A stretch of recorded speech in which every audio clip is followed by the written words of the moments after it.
आए साहब, एक छोटा सा जोक्स और है। देखिए, हर गांव का नौजवान चाहता है कि हम लोग कुछ ऐसा काम करें ताकि हमारे गांव का नाम ऊंचा हो। ऐसे ही एक गांव में कुछ नौजवान इकट्ठा हुए और एक कमेटी बना लिए। जब कमेटी बन गई तो कमेटी में तय हुआ कि अब किस साल अपने गांव में हम लोग मेला लगवाएंगे और मेले में हम लोग रामलीला भी करवाएंगे। गांव में मेला लग गया, रामलीला शुरू हो गया और जिस दिन रावण वध का दिन था उस दिन अचानक रावण बनने वाला बीमार पड़ गया है। कमेटी वाले कहते भैया आज रावण वध है, कौन रावण बनेगा? कहते चलते हैं देखते हैं, बाजार में कोई मिल जाएगा, लाख हम लोग रावण बना खड़ा कर देंगे। गए कमेटी वाले घूमते घूमते क्या देख रहे हैं कि मोटा तगड़ा हलवाई लड्डू बाज रहा था। कमेटी वाले कहते हाँ, ये आदमी रावण बनने के लायक ठीक है। जाकर पूछते भैया तुम दिन भर में कितना कमा लेते हो? हलवाई कहता क्या कमाते भैया, महंगाई के जमाना है, 25-50 फायदा हो जाता है। कमेटी वाले कहते हैं तुमको मात्र आधे घंटे के 400 देंगे तो काम करोगे? हलवाई कहता कौन काम है भैया? कमेटी वाले कहते काम कुछ नहीं है, तुमको रावण बनना है, मर जाना है, इतना ही काम हम तैयार है। 200 एडवांस दे दिए, 200 बकाया लगा दिए, कहे आना हम तुमको रामलीला मैदान में दे देंगे। हलवाई दुकान बंद किया, पहुंच गया रामलीला मैदान में। और जब रावण बनने के लिए श्रृंगार में गया तो एक कलाकार कहता कहाँ आए हो भैया? हलवाई के हम तो रावण बने आए हैं। कलाकार कहता पैसा मिल गया है? हाँ, हलवाई कहता 200 मिला है, 200 बाकी है।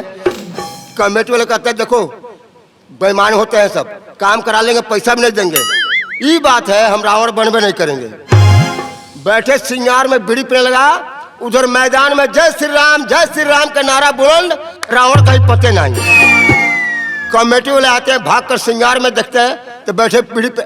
कमेटी वाले कहते हैं अरे यार जल्दी बोलो यार, तुमको मरने का समय आ गया है। भैया हमारे बकाया 200 दे दो। अरे हमारे बाप हम दे देंगे, तुम जल्दी बोलो यार, तुमको मरने का समय आ गया। ना भैया बकाया हमारे 200 दे दो। बगल में दरोगा जी बैठ के देख रहे थे रामलीला। कमेटी वाले कहते हैं साहब जरा इसको समझाइए, रावण बन जाए हम लोग पैसा दे देंगे। दरोगा जी समझाते हैं और जब वो नहीं मानता है तो दरोगा जी कैसे फटकारते हैं और कैसे तैयार होता है। दरोगा जी कहते हैं अच्छा बन जाओ भाई, तुमको पैसा मिल जाएगा। ना साहब पहले पैसेवा दिया दी। अरे हम दिलाएंगे तो बनो सही। ना साहब पहले पैसेवा दिया दी। अरे बनो यार, हम दिलाएंगे पैसा। ना साहब पैसेवा दिया दी। अरे बन जा। ना बन बन चलो बन बन। बनत है सरकार। रावण बनने बैठ गया, उसके दिमाग में आइडिया आया कि हम रावण बन के जाएंगे, राम कितना हो तीर मारेंगे, हम मरबे नहीं करेंगे। रावण बन गया, मैदान में गया। राम जी कहते हैं ए रावण, सीता को वापस करो नहीं तो हमसे युद्ध करो। रावण कहता है राम सीता भी जाओ, युद्ध भी नहीं करेंगे, हमारे बकाया पर 200 दिलवा दो। राम जी कहते नहीं बोलना है, हमें खाली 200 याद है। हनुमान जी आते हैं रावणवा, अरे तू कहने मरता है रे? रावण कहते हैं हनुमान पोछ पकड़ पटकेंगे, लंका के बाहर गिरोगे। जाकर कहो जब तक 200 देंगे मरबे नहीं करेंगे। हनुमान जी कमेटी में कहते हैं भैया आप लोग किसको बनाए? रावण तो मर ही नहीं रहा है, क्या कह रहा है? 200 बकाया मांग रहा है। बेचारा कमेटी वाले गांव में चंदा इकट्ठा किए थे, 10, 20, 50 जोड़ के 200 दिया हनुमान जी को कि जल्दी उसको दीजिए मर जाए। हनुमान जी जब लेकर चले 10 रुपया निकाल के जेब में रख लिए। 190 रावण के हाथ में थमा दिए। रुपया हाथ में गया, अभी राम तीर भी नहीं चला है कि रावण पहले ही मर गया। उधर लोग कहते हैं जय श्री राम जय श्री राम जय श्री राम जय श्री राम। नीचे रावण कहता है 100, 125, 135, 40, 75, 80, 190। ए भाई 10 रुपये कम बका हो। थोड़ा कमेटी वाले बेईमानी किया है, 10 रुपये कम है, मर्द जिंदा खड़े हैं। क्या बताए भैया, जैसन वह परिवार मिलल बा, हमारे परिवार से हमारे एकदम फूट गई बा। आज बिहाने कनी हो तनी बनावा खाए जाओ प्रोग्राम में, हाँ हम लगिए झोंका। ऐसा मूड हमारा खराब भइल बा। ए मार साहब देखली हमारे यरवा के? अरे यरवा के? हाँ हो पूना न आइल बड़े आइल बा। हाँ। ए संदीप संदीप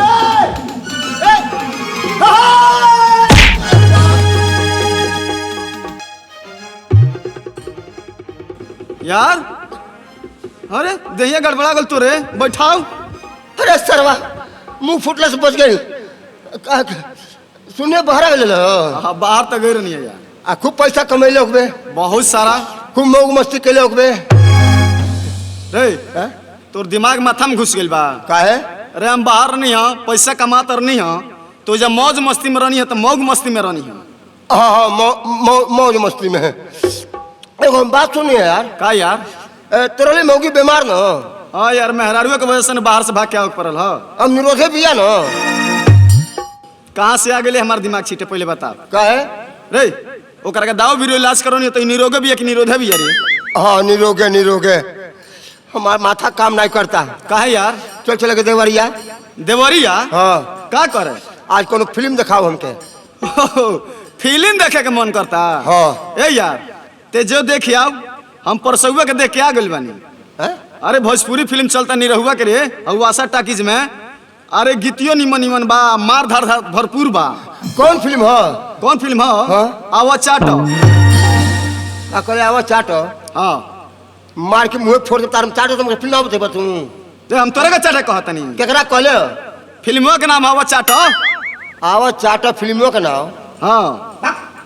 अरे कोनो बढ़िया भाई आवा चाटो के पूछली का देखला? ना ना हम कब आवा चाटो मार। अब तोर बात हम समझ गए। यानी निरहु भाई के फिल्म ना देखे ले? ना। खेसारी भैया के देखे ले? हाँ खेसरिया भाई के देखिला हम। देखे ले? हाँ। अरे उनकर एगो नया फिल्म आयल है यार भोजपुरी। ओकर पारिवारिक बढ़िया होला। परिवार के फिल्म बताओते बा नया आयल हो। कौन? अरे उसमें गीतियों सुंदर सुंदर बा। आज समझ ले कि मार धार एक्शन से भरपूर बा। हाँ कौन फिल्म हो? निहुरा हम बताई। कौन देखबे? ई देखबे कि आवा चाटा देखबे? निहुरा हम बताई। हाँ ता बहुत बेहुदा बाड़ी तेरे। का बेहुदा बन रे? हम निहुरा तो हमका फिल्म ना बतेबे। अब तो अच्छा रे ते ही बता, हम तोरा के निहुरा के चाटे को है। ये कुल फिल्म बताओ तेरे। हे, जब फिल्म का नाम हो सकता सटल तो गइल गइल भैंसिया पानी में। गोबर सिंह लतखोर जब भी कुल नाम हो सकता तो हम जो नाम रखत तनी उन्हें क्या हो सकत? ये सरवन के नाम नहीं मिलो। नाम मिली तो ये कुल फिल्म का नाम रखाई। ना कोनो बढ़िया बताओ। बढ़िया फिल्म देखे के बता हिंदी फिल्म देख। हिंदी? हाँ और नंदन टाकीज में चलता जाना फिल्मों में गीतिया बा टिंकू जिया। हम एमला जो बापा पुत्र तीनों बानो कुल। यमला पगला दीवाना फिल्म का नाम। हाँ ये का टाइम होता है? टाइम तोरा बता देते नुक जो टाइम हो गइल बा 7:15। 7:15 हो गई? हाँ टिकट मिल जाई? आई रोड धक्का जेबे तो ना मिली। हाँ हम तीरे भाटी शॉर्टकट चल हो जाले छोड़ दी। रामपुर का वासी हूँ मैं, लक्ष्मण मेरा नाम। सीधी सादी बोली मेरी, सीधा सादा काम हो। पर हूँ बड़ा अलबेला, मैं तो 100 के बराबर अकेला। घूम के चल छोड़ दी।